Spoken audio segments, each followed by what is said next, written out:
Assalamualaikum warahmatullahi wabarakatuh. Waalaikumsalam. Waalaikumsalam warahmatullahi wabarakatuh. Waalaikumsalam.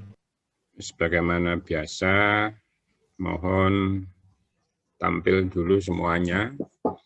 Saya biar lihat wajah-wajahnya. Sudah mandi apa belum? Ya. Ya. Bentar, ini satu page saya capture-nya dulu.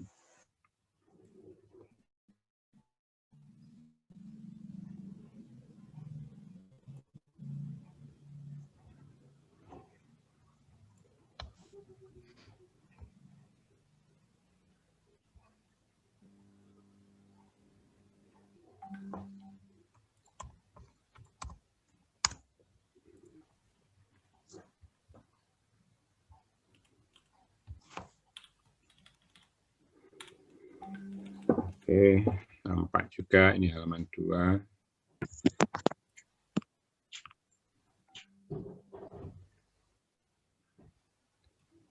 Oke, nampak halaman 3. Dan terakhir halaman 4 ya. Baik.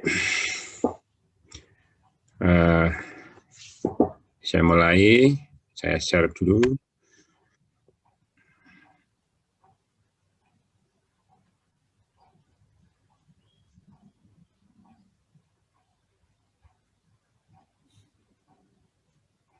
Ini sudah. Oh, belum ada.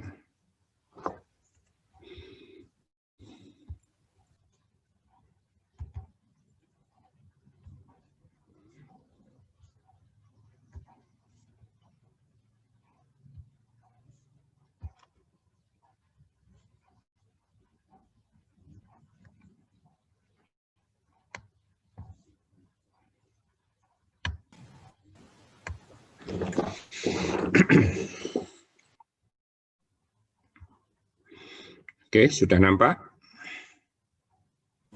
Sudah, Pak. Sudah, Pak. Sudah, Pak. Oke. Sudah, Pak. Nah, kemarin saya sudah nugasi Anda dan sudah dikumpulkan ya ke email yang dikoordinir tentang BNID. Yang mana nanti akan saya minta, ya enggak tahu ke bagian kelas apa, nanti yang pasti tiap kelas 1 orang saja untuk mempresentasikan di sini sebentar aja tentang BNID yang saya tugaskan kepada Anda. Tapi sebelum itu, sebagaimana yang telah saya sampaikan bahwa seperti apakah BNID yang utuh yang memang sering dipakai atau sering memang digunakan di dalam industri. Nah, salah satu contoh adalah ini, kecil ini, ya, karena kalau saya gambarkan BNID yang besar, saya nggak muat layarnya, sehingga tujuan saya nggak tercapai. Ini contoh BNID dari sebuah sistem yang ada di pabrik. Memang kalau BNID tidak bisa menggambarkan satu pabrik jadi satu, tidak mungkin, karena terbatas. Kenapa terbatas? Karena penjelasan dalam PID itu harus detail, harus jelas. Sehingga kalau ditulis atau digambarkan di dalam selembar kertas, itu tidak mungkin. Akhirnya dipotong-potong setiap unit. Kalau satu unit masih terlalu besar, dipotong lagi. Nah, yang perlu dipahami atau dimengerti atau diketahui aja misalkan, ada bagian yang menerangkan dari gambar tersebut, yaitu yang pertama adalah nama dari gambar tersebut. Kalau dilihat gambar ini, Ya, di bagian bawah itu ada sebuah identitas yang menunjukkan itu gambar apa, di mana, dibuat oleh siapa, kapan, disetujui oleh siapa, kemudian apa saja yang ada di dalamnya itu ada. Ya, sebagai berikut. Nah, ini ditunjukkan. Di sini ada penjelasannya. Informasi blok yang ada pada bagian bawah PNID, ada yang namanya title block, ada revision list, ada note section. Jadi gambar itu mulai dari awal dirancangnya pabrik sampai dengan kondisi terkini yang saat kita melihat, itu ada catatannya, ada sejarahnya, ada keterangannya. Sehingga kita bisa melihat apakah pada gambar itu atau pada sistem itu ada perubahan atau tidak. Kalau ada perubahan, yang dirubah yang mana? Apakah perubahannya signifikan atau tidak? Nah, di situ dituliskan semuanya. Karena nggak mungkin pabrik itu didirikan, kemudian beroperasi, terus ada perubahan, dibongkar semua, nggak mungkin. Pasti ada bagian-bagian yang memang diperlukan pengembangan, maka akan ada perbaikan atau ada istilahnya perombakan dalam proses. Nah, sudah saya terangkan kemarin, diletakkan pada bagian kanan bawah, ya, ini memuat, ya diagram number, the number of page or sheet that make up the entire PNID, signature section atau siapa menandatangani. Kemudian ada bagian revisi. Nah, revisi itu menyebutkan apa saja, apakah ada perubahan. Nah, di sini terus dituliskan semuanya. Sehingga pada saat teknisi atau pada saat supervisor yang baru masuk dalam pabrik tersebut ingin mengetahui, itu dengan cepat dan mudah mendapatkan informasi. Tentunya kalau orang yang bekerja dalam bagian tersebut tidak selamanya di situ, mulai dari pabrik itu didirikan sampai dengan kini atau sampai dengan dia masih bekerja, tidak mungkin. Kalau pabrik itu usianya sudah puluhan tahun atau sudah lama sekali, maka pada bagian tersebut selalu terjadi pergantian orang yang mengoperasikan atau orang yang memaintain atau orang yang memeriksa, sehingga selalu harus ada dokumen yang menerangkan sejauh mana bagian tersebut mengalami perubahan. Nah, di situ dimasukkan dalam revision section. Catatan juga demikian, ini harus diberikan. Kenapa? Agar semua yang terjadi di dalam industri itu bisa diketahui oleh siapa saja yang bekerja atau mengerjakan atau memaintain bagian tersebut. Nah, kalau misalkan kita lihat kemarin kan sudah saya terangkan sampai dengan PNID itu harus dibangun dengan struktur seperti apa. Tapi secara global saya ulang sedikit bahwa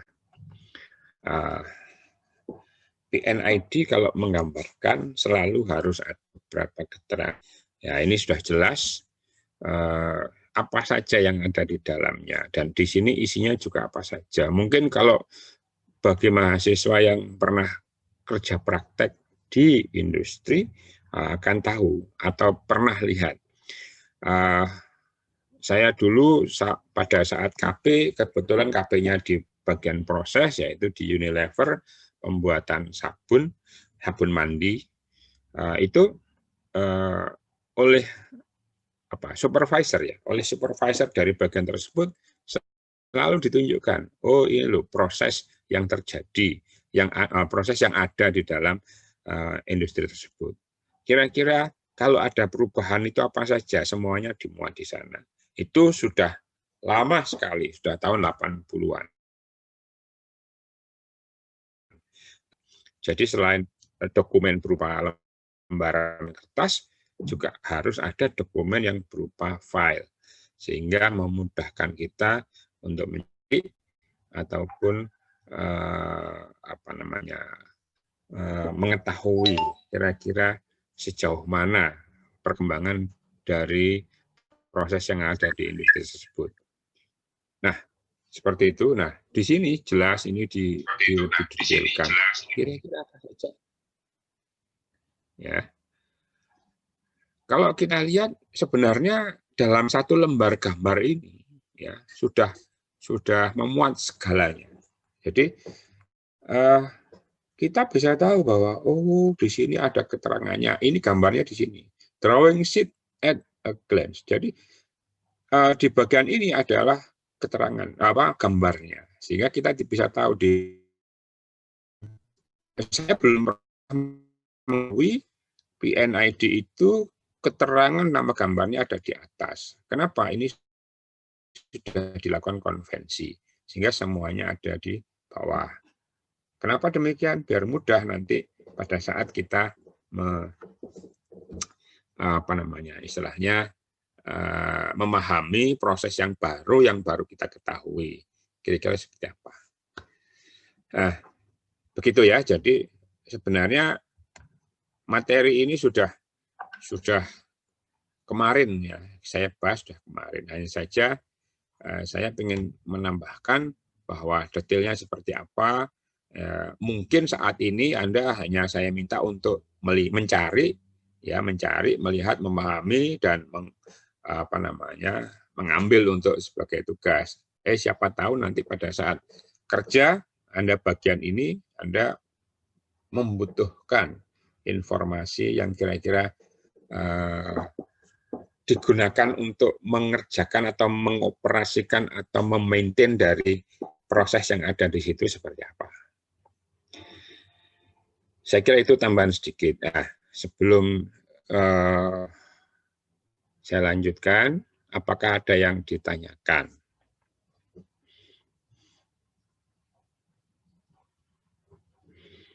Halo?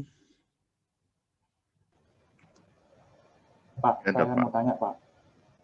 Boleh. Saya Irfan. Ini Irfan untuk Alfanda. Iya, Irfan Alfanda, Pak. Untuk PNID ini keperluannya untuk hard copy apa soft copy, Pak? Itu PNID itu nanti dibawa ke operatornya ke lapangan atau di screen gitu, Pak? Oke. Ya, terima kasih, Pak. Ya. Terima kasih pertanyaannya Mas Irfan. PNID itu tidak dibawa kemana-mana.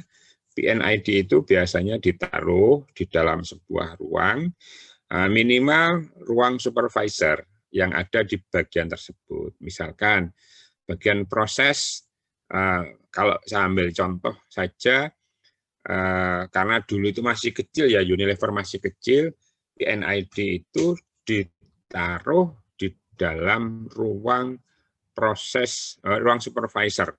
Jadi PNID itu ditaruh dalam sebuah lemari yang memang khusus untuk dokumentasi. Disusun rapi sehingga pada dibutuhkan itu mudah untuk didapat. Jadi diberikan indeks, oh ada di mana. Oh, kalau pabrik itu atau industri itu untuk PNID mungkin tidak terlalu banyak sekali, tapi harus didokumentasi karena ada dokumen lain. Nah, PNID itu tidak yang diharuskan adalah ada dalam sebuah kertas. Ada dalam sebuah kertas. Kecuali kalau industri tersebut sudah menyediakan fasilitas misalkan komputer dengan layar lebar. Misalkan layarnya sudah kira-kira 60 inch, misalkan. Sehingga kita bisa lihat, karena keperluannya banyak. Keperluannya apa? Keperluannya adalah pada saat terjadi kerusakan, nah kita biasanya melihat dulu di PNID-nya ada di mana bagian itu. Kemudian kalau terjadi atau kalau dilakukan proses perbaikan, akan kita lihatnya seperti apa namanya modelnya atau konfigurasi dari piping yang ada di sana seperti apa. Nah, terjadi masalah ada di mana. Nah, sebelum perbaikan kan mestinya dilakukan diskusi dulu, maka harus ada data ini. Atau pada saat ada karyawan baru atau teknisi baru, teknisi tersebut kan harus memahami kerja sistem itu seperti apa. Atau pada saat kita melakukan pelatihan terhadap karyawan baru atau operator baru, atau pokoknya karyawan yang ada di bagian itu yang baru masuk. Kenapa kita harus melakukan training? Jangan sampai nanti ada orang atau ada karyawan yang tidak paham jalannya proses yang ada di bagian tersebut. Misal ya, ada sebuah valve yang kelihatannya ini nggak berfungsi, ternyata untuk flash. Nah, ini kan berbahaya. Nah, sehingga jangan sampai terjadi proses yang tidak dikehendaki yang ada dalam bagian tersebut sehingga merugikan industri atau merugikan pabrik itu. Atau pada saat terjadi masalah, terjadi kerusakan, kita nggak tahu bagian mana yang kira-kira harus dilakukan istilahnya atau misalkan dibuka valve-nya atau dibuka istilah apa pressure, pokoknya kita harus tahu bagian mana supaya kerusakan tadi bisa tidak berlanjut untuk terlebih dahulu. Nah, hal-hal seperti itu PNID itu wajib ada, dan saya yakin setiap perusahaan yang ya middle up ya, jadi menengah ke atas itu pasti punya yang namanya PNID. Kemarin saya sudah menerangkan tahun 2019 kemarin, saya dapat order untuk membantu menyelesaikan sistem yang ada di penjernih atau PDAM Sidoarjo. Jadi proses pemrosesan air sungai menjadi air bersih itu seperti apa. Nah, secara proses orang lingkungan tahu persis. Mereka bisa menggambar mulai dari pengendapan dari air sungai, kemudian sampai pemilahan mana yang kira-kira sudah bisa diproses untuk air bersih, mana yang harus dibuang atau dikembalikan. Itu orang teknik lingkungan sangat paham karena mereka yang mengetahui prosesnya. Mungkin pada saat proses reaksi kimia, orang kimia juga sangat paham. Tapi begitu mereka mengatakan, ini saya harus menggunakan instrumen apa? Saya harus menggunakan alat kontrol apa? Lah mereka tidak sepenuhnya memahami, tidak sepenuhnya menguasai pemilihan dari alat tersebut. Dan kalaupun nanti dibuat sistem kontrol otomatis, kira-kira seperti apa? Nah, alat-alatnya bagaimana? Kemudian yang cocok, yang kompatibel untuk sistem yang dia bangun itu seperti apa. Maka di sini orang teknik fisika, orang instrumen diperlukan. Sehingga ada kerjasama orang lingkungan, orang kimia, ya, orang konstruksi sipil, karena kalau di pengolahan air itu orang sipil sangat berperan karena untuk membuat bangunan-bangunannya. Itu bekerja sama sehingga nanti pada saat misalkan kita memasang valve, pipanya lewatnya mana saja. Nah, ini orang konstruksi harus tahu. Itu. Jadi yang namanya PNID ini harus ada. Nah, PNID itu dibuat setelah proses semuanya selesai atau PFD-nya selesai. Setelah PFD selesai, PNID dibuat. Nah, disitulah kita bisa mengembangkan seperti apa nanti sistem yang akan kita bangun. Begitu Mas Irfan. Ada yang kurang kira-kira? Ya Pak, terima kasih Pak. Oke. Ada lagi yang tanya? Silakan. Ya Pak. Ya, Gama. Ya. Terima kasih atas kesempatannya. Saya kalau melihat PNID ini juga rasanya kayak melihat peta gitu Pak. Ya. Nah, Ya. Ya sama kayak ada note, ada legenda, ada gitu-gitu. Nah, Ya. terus ini yang saya agak tertarik di grid itu loh Pak. Kok saya juga di grid. Oh, grid. Nah, saya lihat kemarin juga cari-cari itu kok jarang yang ada gridnya. Terus seberapa penting grid dan apa hubungannya sama gambarnya? Soalnya kalau di peta kan grid itu bisa menentukan skala, bisa menentukan perbandingan juga. Betul. Nah, kalau di PNID Ya. ini gimana kira-kira Pak? Terima kasih. Terima kasih pertanyaannya. Memang tidak semua yang menggambar di PNID ini menggunakan grid.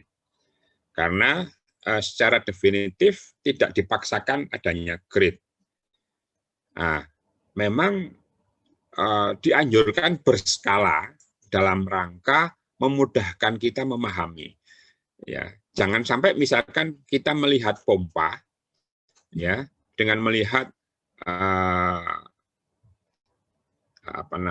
storage tank dengan pompa ini gambarnya itu gede pompanya misalkan ya. Jadi kita bisa tahu bahwa kira-kira alat atau instrumen yang sedang kita cari atau kita hadapi ini seperti apa. Nah, kalau misalkan kita ngomong separator, gambaran saya kalau ngomong separator, biasanya dimensinya sudah meter, ukurannya meter. Jadi misalkan tingginya 4 meter, kemudian kalau dia terbuat untuk drum, maka diameternya kira-kira lah 1 sampai minimal 1 meter atau yang namanya pompa, ada yang namanya pipa, dan yang lain sebagainya. Itu kita tahu, oh ada semacam perbandingan. Jadi grid itu sebenarnya sangat menolong, hanya saja menyulitkan. Menyulitkan siapa? Menyulitkan yang menggambar. Nah, pada saat mungkin kita menggambar menggunakan software, maka grid sudah tidak begitu dipikirkan, karena software sudah mengatur gridnya. Tapi begitu kita menggambar secara manual, ya, manual itu bukan pakai tangan kita gambar gitu, enggak, tapi misalkan menggunakan AutoCAD, nah kita kan yang menentukan sendiri. Nah, biasanya ini kesulitan untuk menggambar gridnya. Jadi secara tidak langsung keberadaan grid ini memudahkan kita. Misalkan kita gambar tower 1, tower 2, tower 3. Nah, kita bisa saja gambar towernya itu semuanya sama, padahal tower 1, 2, dan 3 ini dimensinya beda. Hanya saja biasanya karena untuk mencukupkan kertas yang ada, ya, mencukupkan space yang ada, kita kadang-kadang agak sedikit mengabaikan dimensi, karena memang tidak dipaksakan untuk paham terhadap dimensi. Demikian, Gama. Bisa membantu? Iya, Pak. Iya. Oke. Pak, Tapi kalau yang di bawah, ya. Kurang 5 menit, Pak, waktunya. Ya, nanti langsung masuk lagi ya, karena saya udah pakai My Classroom membuatnya. Iya, Pak. Kemudian memulainya juga dari My Classroom. Tapi ternyata kok ya masih terputus. Harus bagaimana? Ya. Jadi nanti begitu keluar, saya akan Robert mana? Robert nanti langsung antri masuk duluan ya, nanti langsung tak buat co-host ya. Baik, Pak. Oke. Ada lagi yang tanya? Saya, Pak. Saya, Ya. Siapa ini? Izin bertanya, Pak. Sahru ya. Sahru Sajali, Pak. Oke. Izin bertanya, Pak. Untuk revision block ini pihak yang berhak untuk merevisi itu pihak yang mana, Pak? Apa operator, user, ataukah ada konsultan yang berhak merevisi itu? Itu pertanyaan saya pertama, Pak. Lalu untuk yang kedua, Pak, untuk equipment spesifikasi ini selain pressure dan temperatur operasi, apakah ada spek lain, Pak? Selain itu, Pak. Terima kasih, Pak. Baik, terima kasih. Bagus sekali pertanyaannya. Berarti Anda sudah tahu nanti kalau di pabrik atau di plant seperti apa. Ya, karena yang namanya perubahan ini selalu ada. Siapa yang berhak itu ya? Yang berhak sebenarnya ada dua yang berhak menggambar, menuliskannya. Tapi biasanya dilakukan bersama-sama. Yang pertama adalah hak yang ada di plant, di pabrik. Yang kedua vendor. Ya. Nah, tentunya sebelum ini juga pernah saya alami, saya istilahnya lakukan, tapi saya bukan dari pihak pabrik, saya bersama-sama dengan pihak vendor.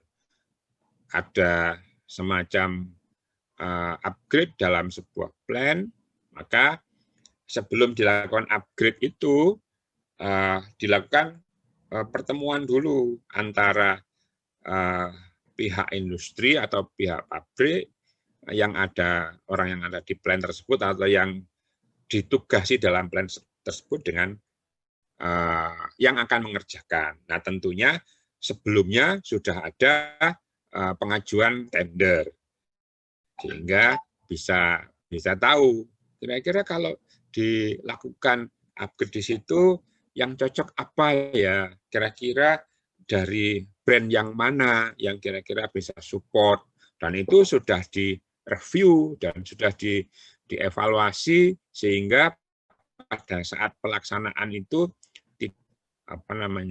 cari-cari nanti cocok apa enggak ya. Nah, seperti itu. Jadi sudah dihitung karakteristiknya, sudah istilahnya dipakai sebagai bahan untuk melakukan perhitungan atau simulasi lah. Kalau kita di dalam dunia kampus disimulasikan, kira-kira sudah sesuai atau belum ya kalau diganti seperti itu. Nah, seandainya semuanya sudah oke, kemudian dilakukan upgrade betulan, hardware-nya di-upgrade, baru PNID-nya di-upgrade. Nah, siapa? Ya, biasanya pihak pabrik itu minta pada vendor untuk me-upgrade gambarnya. Nah, tentunya sesuai dengan apa yang ada di situ. Seperti itu biasanya. Jadi bukan dari pihak plan atau industrinya. Kenapa? Biasanya kemampuan dari orang plan itu adalah yang di plan itu, tapi kalau vendor sudah mendatangkan ahlinya, sehingga ada yang bisa gambar, ada yang bisa menambahkan narasi di situ, gitu. Harus Fajali bisa paham? Lalu untuk yang equipment spec-nya bagaimana ya, Pak? Agak keras, tolong agak keras. Baik, Pak, sudah paham, Pak. Untuk equipment spec-nya sendiri bagaimana ya, Pak? Equipment spec-nya, Pak, selain temperatur sama pressure, ya, Pak. Oh iya, saya kira semua harus dimasukkan. Misalkan ada pressure, ada temperatur, ada flow, ada konsentrasi dan sebagainya. Hanya saja mungkin kalau di buku itu kan contohnya nggak bisa besar, tapi kalau di gambar yang sebenarnya itu kan ukurannya besar, sehingga bisa kita lihat beneran. Jadi kalau buku itu kan nggak mungkin memuat kertas A0 atau A1 kan nggak mungkin, sehingga di situ dikecilkan. Tapi kalau dikecilkan dengan di zoom juga nggak terbaiknya, maka ada bagian-bagian yang mungkin tidak dimasukkan. Saya kira begitu.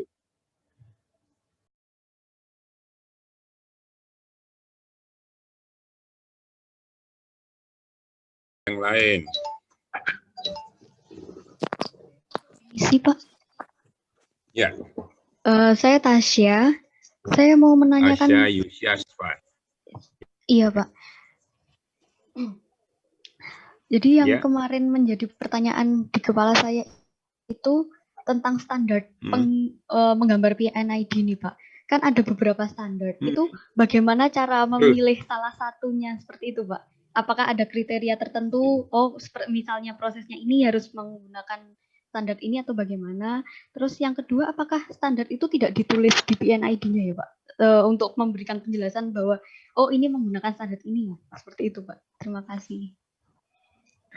Sebentar, pertanyaan kedua tadi, apakah standar itu juga ditulis Pak? Maksudnya kemarin ketika saya melihat di PNID kok tidak ada penjelasan, oh ini menggunakan standar apa, sehingga saya harus mencari itu. Begitu Pak, terima kasih. Ya, sama-sama. Standar itu jadi begini, mungkin Anda juga paham kenapa arus yang ada di industri yang dipakai untuk seluruh proses ya, dari sensor sampai controller itu kok 4 sampai 20 mA ya. Kan begitu ya. Itu kan ada sejarahnya juga. Sehingga kita pakai ketentuan atau pakai standar 420 mA. Yang notabene dulunya bisa 420, bisa bermacam-macam. Nah, saat ini standar itu ada beberapa untuk gambar PNID, untuk gambar PFD ataupun BFD. Hanya saja tidak ada yang memaksakan atau tidak ada yang mengharuskan bahwa harus pakai standar ini. Tidak ada. Itu tergantung pada kenyamanan atau kebiasaan dari pabrik tersebut. Katakanlah seperti pabrik yang sudah, misalkan dia sudah punya pabrik pertama menggunakan standar ISA. Pabrik pertama menggunakan standar ISA.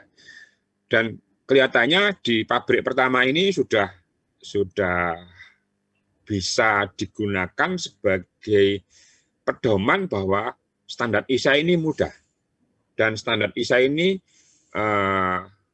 bisa kompatibel dengan gambar yang lain. Maka pabrik itu tidak akan pernah mengubah standarnya. Kenapa? Kalau dia mengubah standar dari proses atau penggambaran proses tadi, maka dia akan mengubah mindset dari seluruh teknisi, karyawan dan sebagainya. Sehingga kalau dia mendirikan pabrik yang baru, pasti akan pakai standar ISA lagi. Demikian pula yang lain ya. Jadi saya juga belum pernah mendapatkan informasi harus pakai standar ini, tidak ada. Tapi mereka yang ada di dalamnya ini sebagai yang pertama adalah yang membangun di awal itu standarnya apa? Nah, kalau udah pakai standar itu, maka biasanya mereka tidak akan mengubah-ubah karena mengubah sesuatu yang sudah berjalan dengan baik itu membutuhkan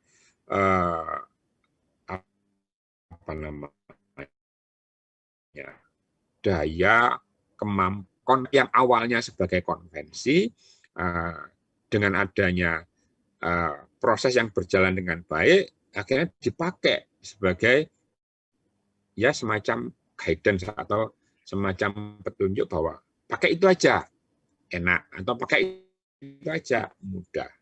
Saya kira begitu, Mbak Tasya. Bisa dipahami? Yang kedua, kira-kira di gambar itu apakah dituliskan? Enggak, memang enggak dituliskan, tapi orang sudah bisa melihat dari stylenya. Nah, stylenya ini ISA. Yang saya tahu sebenarnya juga ISA.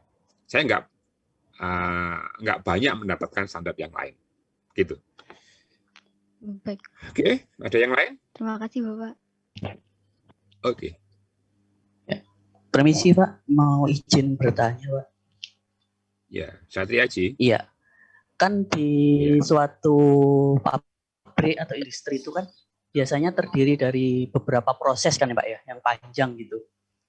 Itu kan nantinya akan digambarkan dalam PNID. Terus yang saya tanyakan, ketika salah satu proses itu harus di maintenance atau perawatan gitu, apakah di diagram PNID-nya itu ada keterangannya. Terus ketika salah satu proses di pabrik tersebut sedang diperbaiki, apakah tidak akan mengganggu proses-proses yang lain yang ada di pabrik itu, Pak? Sehingga pabrik itu tetap bisa berjalan gitu. Ya. Cukup pertanyaannya? Terima kasih, Pak.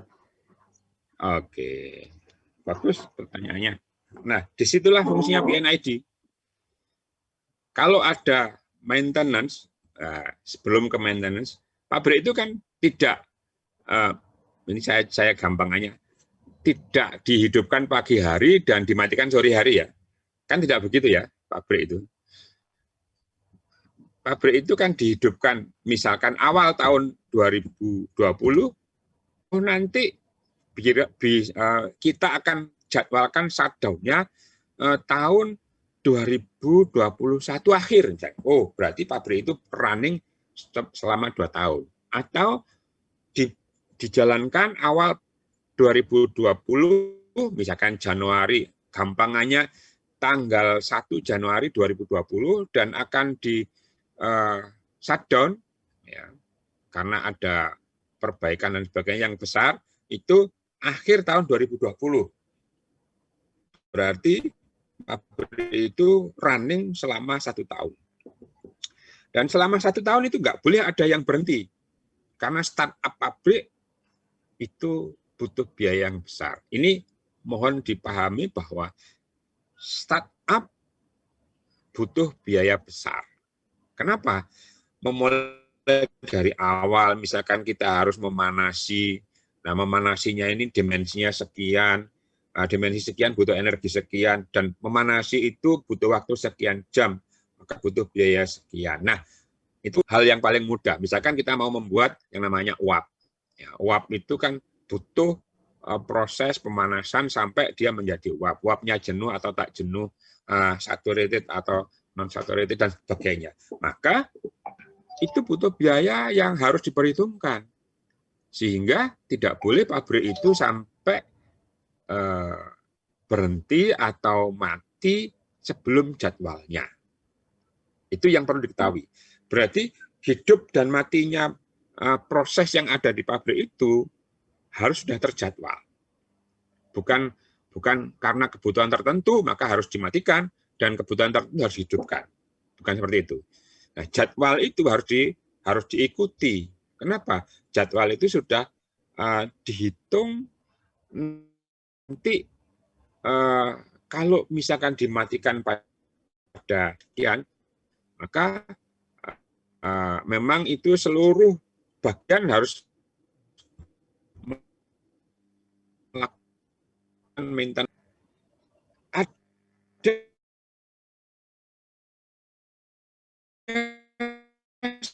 satu kondisi, ada satu ini, ternyata ada satu bagian yang salah. Nah, katakanlah bagian proses A, nah, itu dan harus diperbaiki. Kalau enggak, maka di sini akan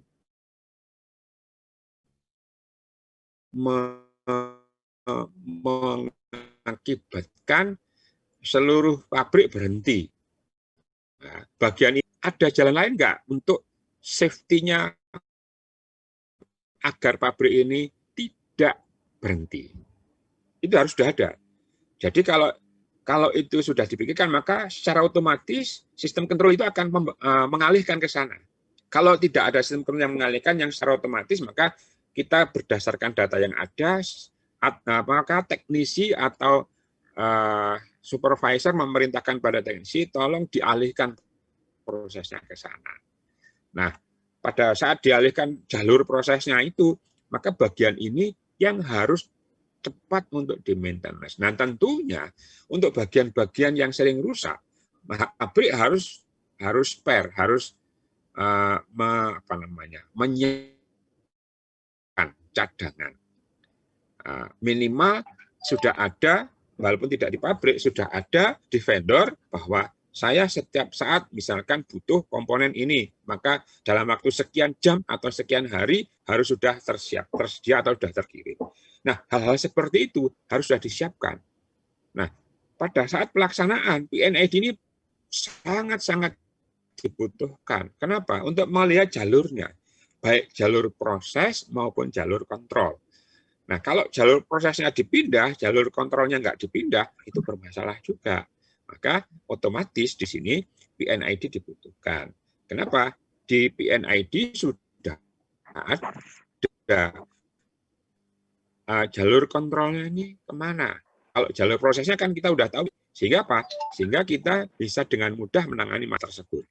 Jadi pabrik nggak boleh berhenti. Nah, kalau misalkan ada proses-proses yang sering mengalami kerusakan, itu harus ada planning kedua atau planning B atau planning C. Demikian, Mas Satriaji. Terima kasih, Pak. Ya. Oke, ada lagi yang tanya?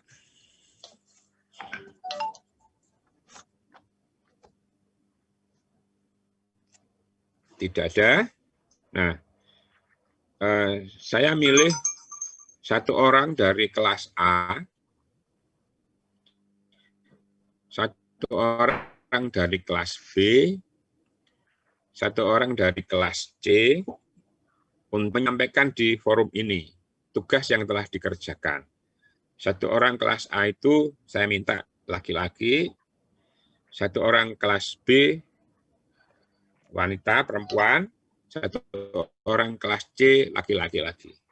Silakan siapa yang mau presentasi.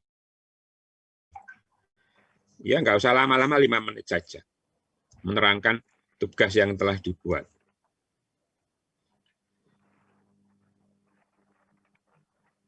Oke, nggak ada?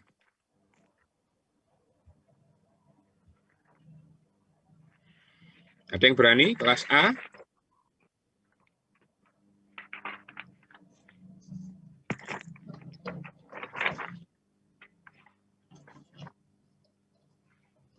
Saya kan nggak hafal kelas A itu yang mana anaknya. Oh, saya juga belum ketemu. Ada yang berani? Kelas A, kelas B, kelas C? Sudah? Kelas A siapa? Saya kelas C, Pak. Mungkin boleh diberi kesempatan. Saya kelas C, Pak. Boleh? Siapa? Robert, Pak. Robert? Iya. Siapa? Robert. Oke, kelas C sudah ada Robert. Kelas B-nya siapa?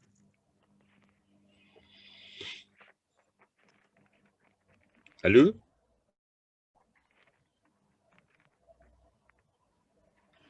Kelas A siapa?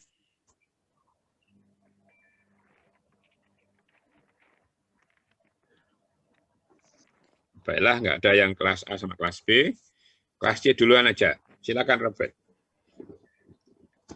Baik, Pak. Izin share screen ya, Pak? Ya, di share screen. Nggak mungkin lah, nggak share screen.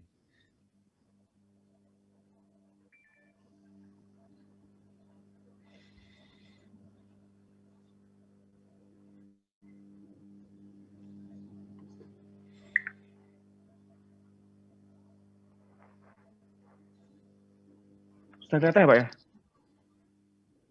Ya, kelihatan. Ya. Assalamualaikum warahmatullahi wabarakatuh. Terima kasih atas kesempatannya untuk mempresentasikan hasil tugas saya. Jadi ini saya mengambil PNID dari salah satu plan terminal penerima LNG. Nah, di sini ada PNID dari proses utama dari transfer LNG tersebut dari kapal, yaitu LNG carrier-nya, hingga ke cryogenic pipeline sebelum diolah ke darat, ke onshore regasification unit, ke sistem regasifikasinya. Jadi di sini dari bagian PNID-nya sendiri, di sini kalau kita lihat, di sini yang pertama ada notes, kolom notes ini berisi penjelasan simbol dan konvensinya seperti apa. Misalnya ada sesuatu concern-concern yang harus dilakukan bagi si operator ataupun klien untuk melihat apa yang terjadi di dalam proses transfer ini. Kemudian di sini ada kolom reference ini berisi tentang daftar gambar-gambar lain yang berhubungan dengan sistem atau komponen yang terdapat di dalam PNID ini. Juga gambar lain yang saling mereferensikan, misal direferensikan dengan PNID di dokumen yang lain, dokumen 1 atau 2 seperti itu.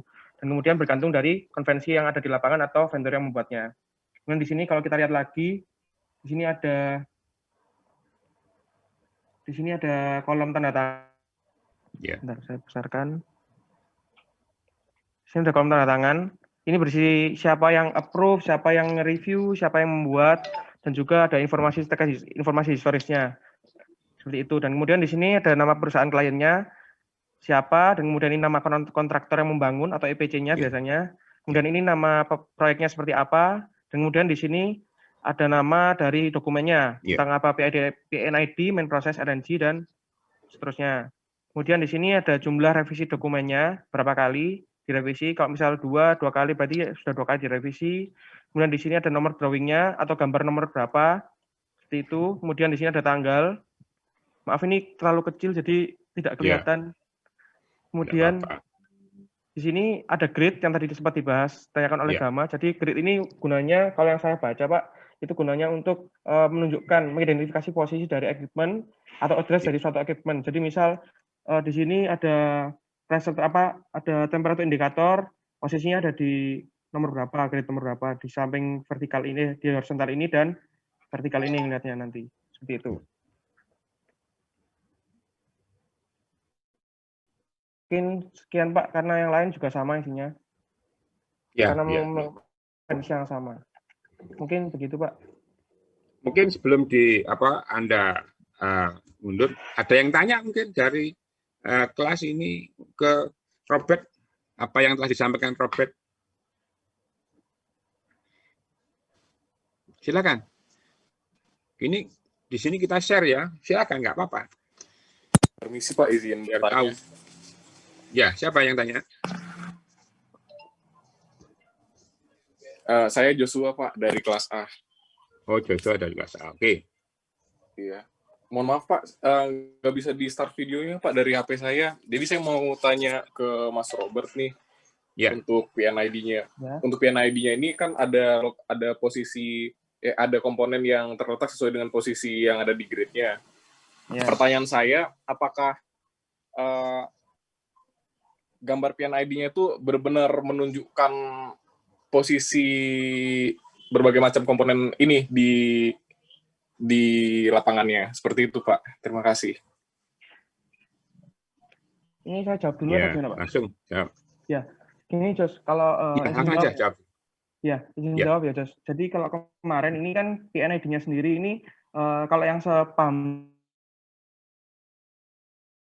saya dan sepengetahuan saya, jadi untuk yang seperti tadi dijelaskan oleh Pak Pur, jadi ukurannya dalam satuan meter atau satuan apa. Cuman untuk posisi letaknya sendiri, ini kan macam-macam ya. Kalau misal dilihat ini, kalau di PNID itu kan ada yang terletak di plan-nya, ada yang terletak juga di control room-nya. Seperti yang ini, kita lihat ini kan dia ada di control room yang ini.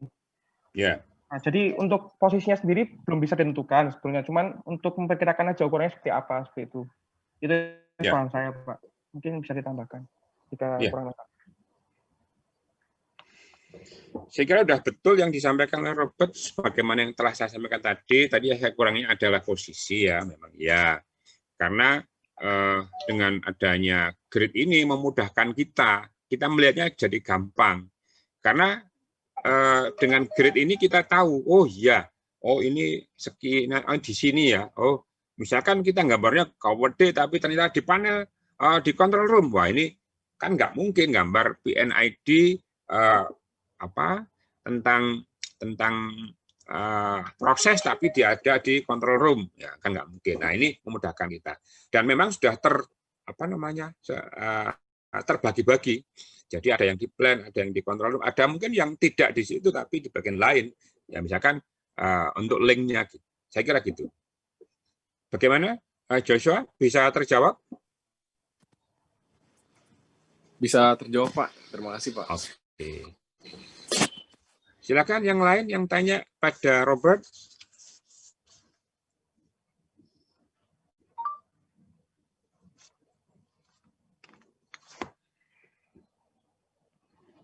Silakan.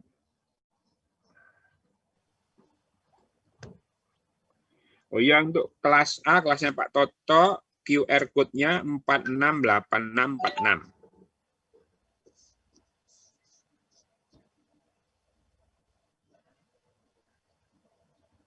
468646.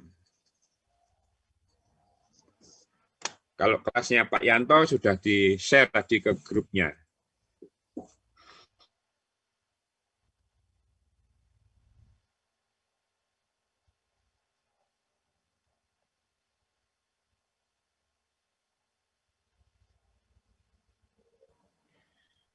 Oke, nggak ada pertanyaan lain? Tadi sudah jelas semua ya? Ya. Mungkin bisa saya cukupkan ya, Pak, stop share-nya? Mungkin bisa saya stop share atau gimana, Pak?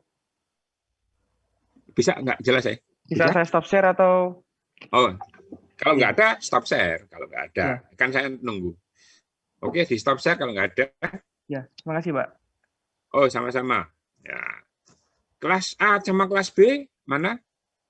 Masa nggak ada satu orang aja? Kalau Robert tadi udah ngomong pakai HP ya, nggak bisa kalau pakai HP untuk presentasi. Oh, sorry, kalau Joshua, bukan Robert. Kalau Joshua pakai HP nggak bisa. Maka yang lain selain Joshua untuk kelas A atau kelas B? Pak, kalau nggak lengkap nggak apa-apa, Pak. Oh, nggak masalah. Di sini nggak harus lengkap. Silahkan. Oh, ini tugas kok. Oke, nama siapa ini? Oh, Joshua ini ya? Pak. Oke. Wajahmu yang mana? Oh, nggak bisa ya. Oke, nggak apa-apa. Kamu pakai HP. Kamu bisa kalau presentasi pakai HP? Bisa, Pak. Saya juga bisa share screen, Pak. Cuma punya saya nggak lebih lengkap dari punya Robert sih, Pak. Oh, nggak apa-apa. Iya. Namanya beda-beda. Izin tulis share screen ya, presentasi ya. Iya. Calon dikasih share screen. Robert. Sudah, Pak. Sudah Joshua. Sebentar, Pak. Oke. Belum jadi co-host, Pak. Oh, belum tadi. Sebentar. Iya.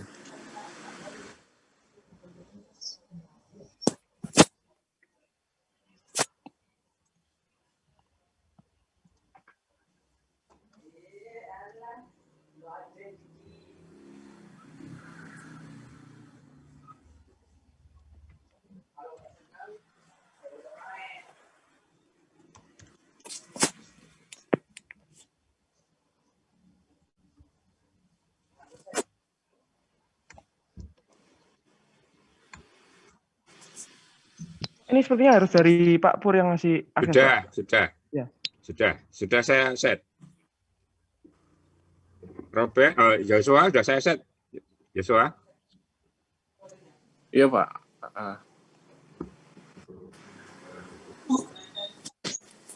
Sudah masuk, Pak? Belum nampak. Oh iya. Oh, kok tutup lagi? Ya, sudah. Iya, jadi kalau saya ini PNID yang saya dapatkan kemarin dari internet, Pak. Jadi yang saya dapatkan di sini ada di sini ada title block-nya, Pak. Title block-nya di sini menunjukkan bahwa ada drawing number-nya, ada revisi ketiga. Perusahaan yang punya PNID ini namanya New York Power Authority. Baru nama PNID-nya Indian Point Number 3 Nuclear Power Plant. Baru di halaman ini terdapat flow diagram reactor coolant system. Seperti itu, Pak. Sayangnya di sini tidak ditulis tanggal pembuatan sama berbagai ada project approval seperti itu, Pak. Ya, ini enggak ditulis. Iya. Baru di sini ada terlihat revisinya, Pak. Di sini cuma terlihat revisi yang nomor 3-nya aja, Pak, yang buat lembar PNID ini aja, Pak, yang ini. Iya. Baru baru kalau kita zoom, ini terlihat ada grid-nya di sekitar kanan atas bawahnya, Pak. Baru setelah itu ada notes yang menjelaskan suatu bagian komponen yang ada di PNID, Pak. Nah, notes ini digunakan biasanya di mana ya? Saya juga kurang ngerti buat apa sih, Pak. Tapi di sini ada tulisan note 2. Berarti si note 2 ini ada penjelasannya, Pak. Sudah ditulis di bagian kanan tadi. Seperti itu aja, Pak. Kata note 2 ada ya. Iya, Pak. Iya, ini penjelasannya tadi. Nah, ini. Node 2 itu boundary zone to include boundary valve where appropriate ya. Iya, Pak. The actual pressure dan seterusnya itu ya. Oke. Iya, Pak. Seperti itu aja, Pak. Terima kasih, Pak. Itu tadi ada data yang mungkin bisa ini tanggal ditandatangani. Sayangnya saya nggak ketemu tanda tangan di sini, Pak. Misalnya di Coba, bagian tanggalnya ada itu. Tanggalnya gimana, Pak? Ini di atasnya title itu. Di atasnya title. Apa itu docket ya? Nah, ini. Mohon maaf, Pak, di sebelah mana ya, Pak? Bukan. Atasnya title. Ini ada regular date 6. Nah, ini 6 of Agustus LTR 90. Ya, itu itu yang nge-proof, yang apa namanya, yang nge-sign ya itu ya. Tapi nggak harus ditaruh di revision block ini dong, Pak, tanda tangannya, Pak. Tanda tangan yang approve. Harusnya ditaruh di dalam situ. Kelihatannya dia tidak mengikuti prosedur yang tapi sudah ada data-datanya ada. Tapi ini legendnya juga ada ini, legend 112. Ini kan ada legend kelas 1, isi legend itu. Ini mungkin kelihatannya ditaruh di lembar yang lain. Cuma 1 lembar ini aja, Pak, saya ketemunya, Pak. Kan gambar dari Google, Pak. Anda nemunya dari ini isi legend. Nah, ini isi legend kan 1 isi kelas 1, 2 isi kelas 2, 3 isi kelas 3 kan. Itu informasi ini.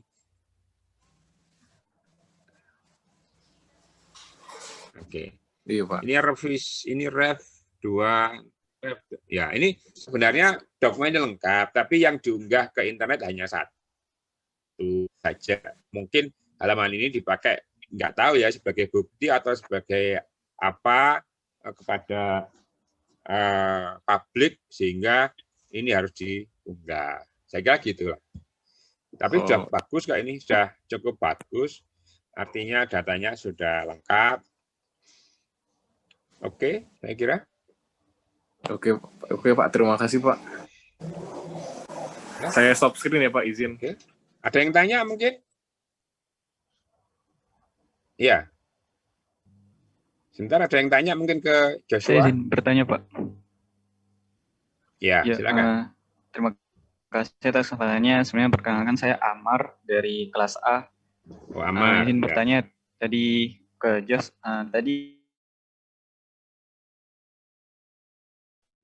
di gambarnya terlihat ada beberapa garis yang itu memang nggak lurus, tapi memang intinya melengkung-lengkung gitu garisnya di beberapa tempat. Nah, itu kira-kira menunjukkan maksudnya apakah itu berkaitan dengan tempat atau ada makna lain.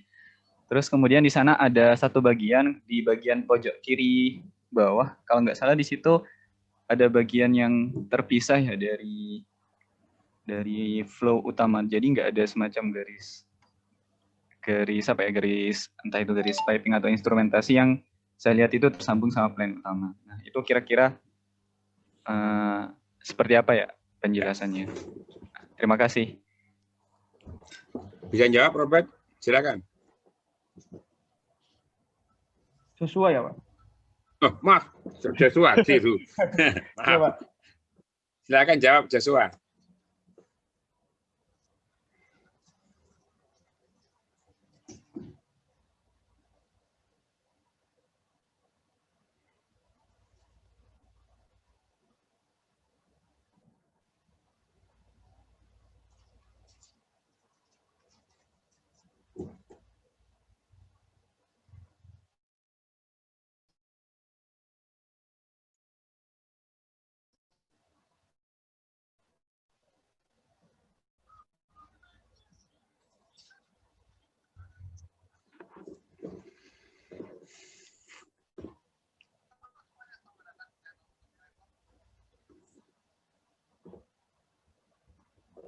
Jos, sepertinya mic-nya belum, Jos. Iya, Joshua mic-nya belum di-on. Oh iya. Oh ya, mohon maaf. Kalau saya sendiri, khusus yang bagian ini, saya juga belum mengerti, Pak, kenapa dia nggak tersambung ke bagian yang lainnya, Pak. Saya bantu ini ya. Iya, Pak. Ini ya. Ini ada detail AA. Ini adalah merupakan penjelasan dari potongan AA. Jadi ada bagian AA, tidak tahu di mana posisinya, detailnya seperti ini.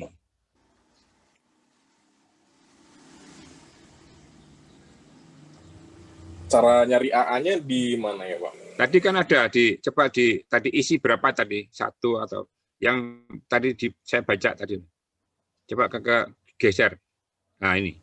Oh ini. Ya kayak gini, ini kan ada isi kelas. AA-nya saya nggak tahu di mana, tapi digambarin mesti ada. Ya, jadi potongan dari bukan potong, detail dari AA itu dituliskan di situ. Mungkin AA-nya nanti munculnya di sini kecil ya, mungkin. Jadi di bagian ini mungkin kecil, karena kalau dituliskan di sini mungkin akan sangat tidak kelihatan. Tapi bagian ini penting, maka ini dimunculkan di sini. Biasanya begitu. Oh, jadi ada suatu bagian yang kecil banget di PNG-nya, terus digambar ulang ya Pak, versi penjelasan. Kayak di zoom gitu loh, kayak di zoom. Iya Pak. Nah, ini ada anunya, ini ada angka 3 ini. Angka 3 ini pasti bermanfaat. Ini kan seperti bendera ini ada angka 3 ini. Angka 3 yang mana ya Pak? Ini ada angka 3. Nah, ini bawah ini. Nah, ini ada angka 3 di sini. Oh iya, segitiga ini ya Pak. Nah, segitiga itu. Nah, ini bermanfaat itu, pasti itu. Nah, pasti akan nanti tolong dilihat detailnya ya. Kita nggak bisa, apalagi secara online ini kan gambarnya cuma 1. Sudah gambarnya 1, potongannya nggak ada kan kesulitan. Tapi seperti itu biasanya. Jadi ya, untuk menjelaskan sesuatu yang kecil, yang susah untuk jadi perhatian, padahal ini utama gitu loh. Sehingga dimunculkan menjadi besar. Biasanya begitu. Baik Pak. Lalu untuk garis yang melengkung-melengkung ini kira-kira untuk apa ya Pak gunanya? Biasanya untuk sebuah bagian yang satu kesatuan biasanya. Tidak tahu satu kesatuan fungsi atau satu kesatuan apa. Satu kesatuan bisa, itu bukan bisa berarti suatu kesatuan fungsi. Bisa juga kayak satu lokasi gitu ya Pak? Tidak harus lokasi, tapi satu fungsi. Mungkin agak jauh, tapi ya, karena ini satu fungsi, maka dijadikan satu. Gitu ya. Baik Pak. Ya. Gimana buat Mas Amar, masih mau ditanyakan? Sudah cukup. Kalau dari saya, terima kasih banyak penjelasannya dari Jo sama Pak Pur. Oke. Ini kelihatannya mau habis lagi nih. Yang kelas B, sudah ada yang siap? Saya izin stop screen ya Pak. Ya, di stop screen dulu, Joshua.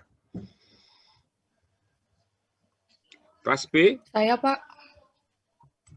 Aulia Nadila. Aulia Nadila, oke.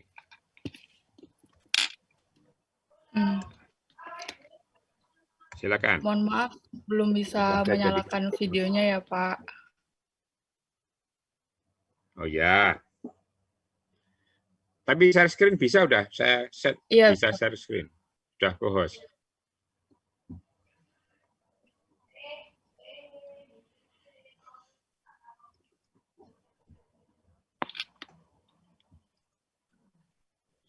Baik Pak, terima kasih atas kesempatannya. Saya Aulia, NRP 023117400124. Di sini saya mendapatkan PNID dari KP saya pada bulan Januari lalu, yaitu di PHE di Pertamina Hulu Energi Offshore Northwest Java.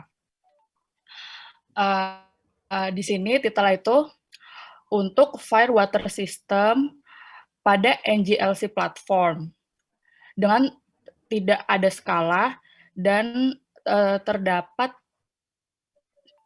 penomoran drawingnya, dan ini merupakan halaman kedua dari 2. Dan ini sudah direvisi sebanyak 85 dan untuk segitiganya saya belum tahu Pak maksudnya. Yeah.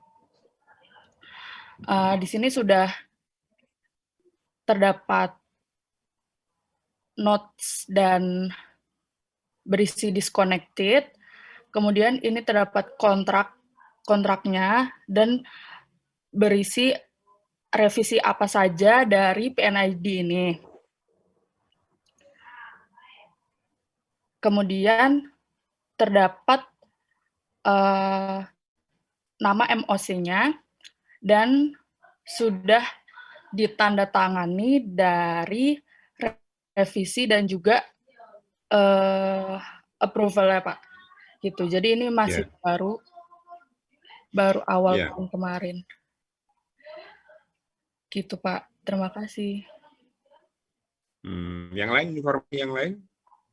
Ada yang perlu disampaikan?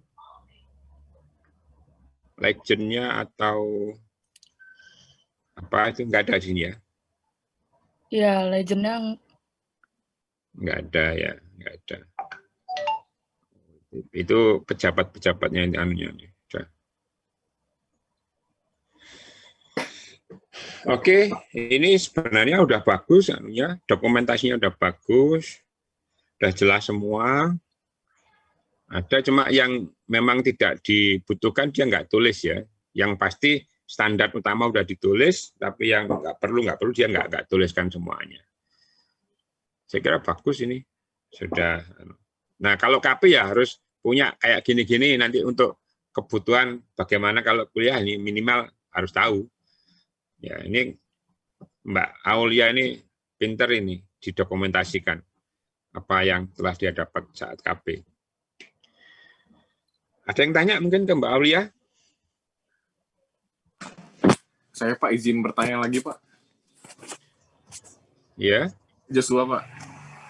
Ya, Joshua. Iya, saya mau bertanya Pak. Jadi di bagian kiri atau kanan kan terdapat yang terdapat kotak yang gejer Pak dari atas ke bawah. Yang ada tulisannya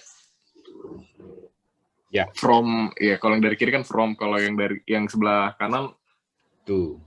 Nah itu maksudnya ke perangkat lain ya Pak atau ke PNID yang lain Pak? Terima kasih. Ya, silakan Mbak Aulia Nadila untuk dijawab. Iya Jos, benar sekali. Jadi ini tuh inputan dari PNID sebelumnya. Dari komponen sebelumnya, dan namun bisa saja PNID-nya itu sama, di dalam satu PNID terdapat satu komponen yang berbeda, jadi seperti ini. Ini kan ada OWTP V7A, ada 7C, 7B gitu. Jadi untuk setiap OWTP-nya ini bisa saja dari PNID yang sama. Namun pada case ini dari berbagai macam PNID seperti itu dengan kode yang berbeda-beda juga. Dan juga untuk seperti ini contohnya. Oily water from 2A atau 2B itu berada di PNID yang sama dengan 2C atau 2D. Seperti ini.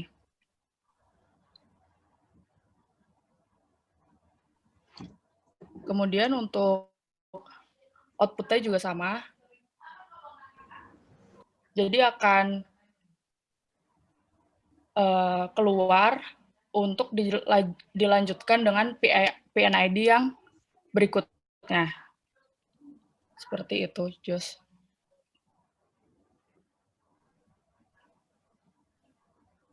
Bagaimana, Joshua? Sudah jelas, Pak. Sudah jelas. Terima kasih buat Bapak sama Aulia. Oke. Satu lagi, saya kasih kesempatan kalau ada yang tanya. Karena gambarnya ini bagus. Ya, silakan. Yang saya Muhammad Fasil Fawaidi. dari kelas A, NRP 0231 17400114. Saya melanjutkan dari pertanyaannya Joshua. Itu kan sebenarnya kayak misal kayak off-page connector. Nah, kalau misalnya kita menggunakan off-page connector biasanya ada yang panjang kayak memanah gitu. Nah, apakah ada ketentuan kalau misalnya kita buat off-page connector yang kotak seperti ini sama yang pemanjang seperti ada panahnya itu? Apakah ada perbedaan atau ketentuannya kapan kita menggunakan itu atau kapan tidak? Itu Pak pertanyaan dari saya. Terima kasih. Silakan Mbak Aulia. Sepengetahuan saya Pak, sepertinya sesuai dengan perusahaannya Pak, tergantung dengan perusahaannya mau bentuknya seperti apa, karena perusahaan memiliki bentuk yang berbeda-beda Pak, dan kebutuhan yang berbeda juga. Mungkin lebih kenapa mungkin dalam seperti itu mungkin ditambahkan dikit mungkin.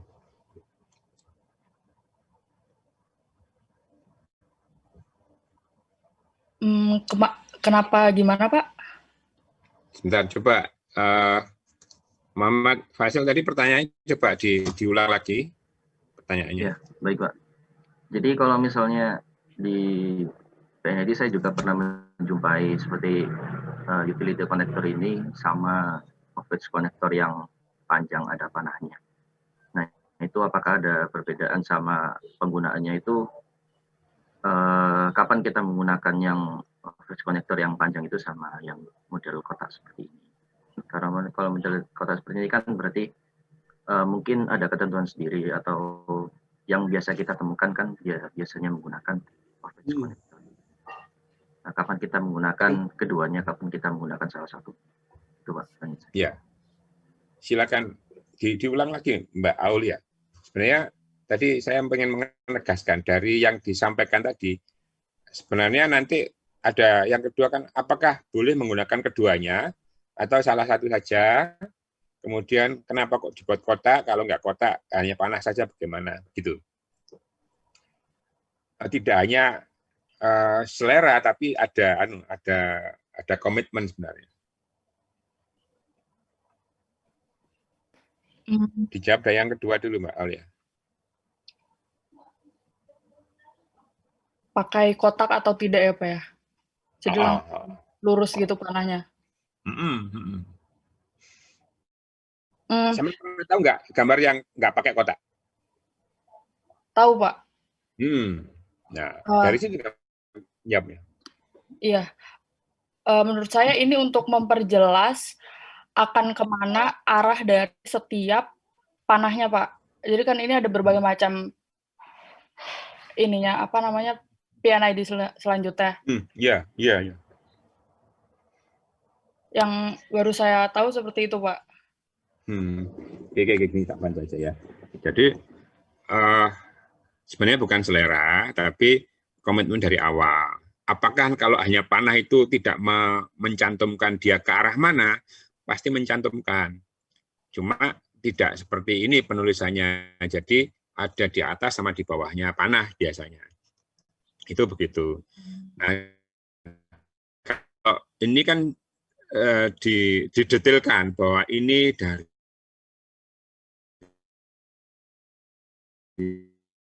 mana gambar PNID, ID-nya tidak satu atau tidak dua, tapi banyak. Kita bisa tahu, oh ini detailnya seperti ini, ada di sana, ada di ini kan ada di PNID sekian bagian ini.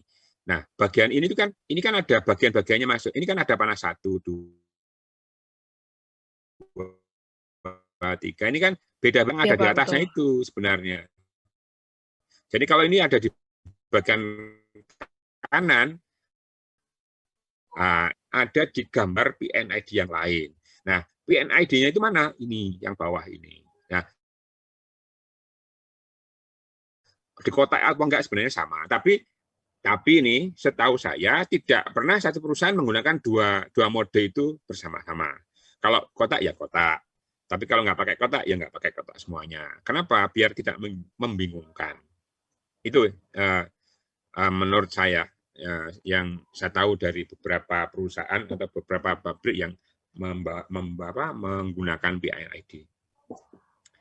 Saya kira itu Mas Hasil ya tadi. Ya, Pak. Terima kasih banyak Pak. Mas Hasil. Oke. Baik. Bisa saya untuk Mbak Aulia Nadila, saya di stop share ya, stop share screen. Saya lanjutkan sedikit. Oke, jadi begini.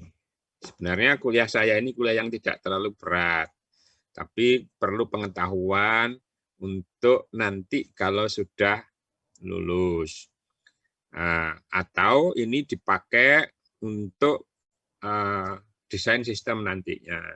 Tentunya kalau desain sistem yang dimaksud desain sistem di pabrik, bukan desain sistem seperti yang ada di kita di tugas akhir. Nah, karena kalau kita desain sistem kan tidak menggambarkan utuh, tapi kalau di pabrik itu sekecil apapun perubahan itu harus didokumentasikan. Untuk apa? Saat ini semua pabrik kan harus mempunyai ISO, harus mempunyai suatu standar agar menentukan peringkat dari pabrik tersebut. Nah, hal-hal seperti itu, pendokumentasian itu wajib bagi pabrik. Oleh karena itu, kelihatannya PIN-ID itu bagian yang mungkin kalau diilmiahkan, gambar aja kok diilmiahkan, itu nggak kelihatan. Tapi ini akan berperan penting pada saat kita butuh hitung-menghitung. Kalau pabrik belum ada, kemudian kita mau mengadakan atau membangun pabrik, sangat diperlukan. Karena apa? Sangat dibutuhkan untuk hitung-menghitung. Karena setelah jadi PIN-ID, biasanya kita ngomong hookup drawing. Jadi, gambar real 3 dimensi untuk piping dan instrumen yang ada di sana. Karena kalau udah ngomong membangun, berarti kaitannya adalah dengan biaya atau dengan uang. Sehingga sangat dibutuhkan. Saya kan nggak tahu Anda nanti kalau sudah lulus hanya menjadi engineer yang ada di sebuah pabrik atau menjadi konsultan yang membantu pabrik-pabrik itu, atau menjadi seorang ekspert yang kira-kira bisa memberikan sebuah rekomendasi. Nah, di dalam kuliah ini kan memang kita membekali Anda. Anda entah nanti jadi apa, itu urusan Anda saat Anda sudah lulus. Minimal Anda punya bekal, kalau nanti Anda di industri atau di pabrik, tahu, ya maaf, biar Anda tidak terlalu, kalau masuk pabrik itu tidak terlalu terheran-heran, kayak gini ya, gimana. Saat ini mungkin sudah banyak yang diotomatiskan, jadi kalau ada yang rusak langsung masuk di dalam layar monitor besar, kelihatan yang rusak di situ, sehingga kita perlu maintenance. Nah, itu sudah otomatis semuanya. Tapi saat ini di pabrik yang ada di Indonesia mungkin belum. Nah, hal-hal seperti itu harus Anda pahami bahwa ini adalah rangkaian atau gabungan dari materi-materi dalam sistem instrumentasi yang ujung-ujungnya akan mendesain. Saya kira itu. Nah, jangan sampai nanti menggambar itu ala kadarnya. Sebagaimana kalau mahasiswa ujian tugas akhir begitu disuruh membuat flowchart amburadul. Kalau dibetulkan, ini katanya kayak gini aja loh kok dibetulkan. Nah, misal pertanyaannya, kalau Anda mau menggambar pompanya digambar sembarangan, kira-kira bermasalah enggak nanti kalau dalam PIN-ID? Pasti bermasalah. Atau Anda mau menggambar yang namanya separator, wis gambar kotak begitu aja. Kira-kira bermasalah enggak? Sangat bermasalah. Sehingga di sini ada standar-standarnya. Sebenarnya dalam pembelajaran, dalam perkuliahan itu yang diutamakan adalah memahami konsep. Jadi setelah Anda paham konsepnya, sebenarnya bukan tujuan kami setelah paham terus diuji. Enggak, saya kira tujuan kami adalah setelah Anda paham, gunakanlah ilmu tadi untuk nanti Anda saat bekerja. Kita para dosen ini adalah sebenarnya hanya pengen bahwa lulusan atau alumni dari teknik fisika itu survive di luar. Jadi oleh para teknisi yang ada di pabrik, seandainya Anda diterima dan kemudian posisinya sudah bagus, itu tidak dianggap sebelah mata. Artinya Anda sudah menguasai. Nah, hal-hal seperti itu mungkin mulai dari awal saat ini sebelum Anda menuliskan tugas akhir, mohon nanti kalau Anda menggambar sesuatu, misalkan paling gampang adalah menggambar flowchart penelitian tugas akhir. Kapan kita menggambarkan kotak, kapan kita menggambarkan bulat, kapan kita menggambarkan jajaran genjang, kapan kita menggambarkan belah ketupat, mohon dipatuhi atau mohon ditaati. Kenapa? Itu ada standarnya semuanya. Jadi tidak asal. Saya kira itu. Mungkin terakhir saya kasih kesempatan kalau ada yang tanya. Saya setelah ini nggak ngajar lagi untuk kelas sistem instrumentasi ini. Silakan kalau ada yang tanya. Saya mohon izin bertanya, Pak. Boleh. Ahmad, ya. Ya, nama saya Ahmad. NRP 039. 39 RPL ya. 2019, Pak. Oke. Saya setelah diberi tugas dari Pak Purwadi kemarin, ternyata mencari PNI di internet itu tidak begitu mudah gitu, Pak. Betul. Nah, yang ingin saya tanyakan, apakah PNI di perusahaan itu sifatnya dirahasiakan untuk pabrik atau bagaimana, Pak? Demikian, Pak. Terima kasih. Terima kasih. Memang ada beberapa perusahaan yang secret ya, misalkan pembangkit listrik tenaga nuklir. Itu PNID-nya nggak mungkin dikeluarkan. Pasti. Ya, ada beberapa PNID yang secret, ada PNID yang enggak. Misalkan PNID untuk cooling tower, atau PNID untuk proses penjernihan air, atau PNID untuk pembuatan uap. Ya, jadi mungkin separator juga sudah ada PNID-nya. Nah, biasanya kita bocor itu dari pelatihan diberikan terus akhirnya tersebar. Nah, atau memang orang yang melakukan training itu membagi. Jadi sebenarnya bagi pabrik, kalau misalkan produknya itu khusus, pasti akan dikatakan ini secret atau rahasia. Apalagi kalau memang itu PNID yang prosesnya ini hanya ada di pabrik itu, maka nggak akan pernah bisa dikeluarkan. Tapi apakah pabrik itu tidak menggambarkan PNID? PNID wajib digambarkan. Karena kalau tidak digambarkan, yang rugi adalah perusahaan atau pabrik itu sendiri. Kalau ada apa-apa, maka dia akan mengalami kesulitan. Karena apa? Karyawan atau teknisi atau engineer yang ada di situ tidak akan pernah mungkin hidup terus di situ. Atau tidak akan pernah mungkin kerja terus di situ. Karena orang kalau sudah mahir, orang sudah ekspor, biasanya cari yang lebih tinggi lagi salary-nya. Jadi dia akan pindah perusahaan. Kalau dia nggak bisa tawar-menawar dengan perusahaan tersebut. Maka sebenarnya PNID ini adalah perangkat wajib atau dokumen wajib yang harus dimiliki oleh perusahaan atau pabrik. Saya kira itu, Mas Ahmad. Terjawab kira-kira? Terjawab, Pak. Terima kasih, Pak. Baik, sesuai dengan yang saya sampaikan, saya akhiri kuliah ini. Sebelumnya saya sampaikan mohon maaf apabila dalam 2 minggu perkuliahan ini ada yang kurang jelas, ada yang kurang berkenan, saya sebagai dosen mohon maaf. Nah, untuk evaluasinya nanti mungkin ada evaluasi gabungan, sedangkan evaluasi yang perbagian itu dalam bentuk tugas. Maka saya mohon tugas itu kan memang dikerjakan dengan baik. Nah, setelah ini sudah nggak ada tugas dari saya, akan ganti dosennya mulai minggu ke-4 besok. Jadi, sekali lagi mohon maaf apabila ada yang kurang jelas, tapi kalau Anda sangat butuh, silakan japri saya, akan saya jawab. Saya kira itu dari saya. Sekian. Assalamualaikum warahmatullahi wabarakatuh. Waalaikumsalam warahmatullahi wabarakatuh. Terima kasih, Pak. Sama. Terima kasih, Pak. Oke, sama-sama.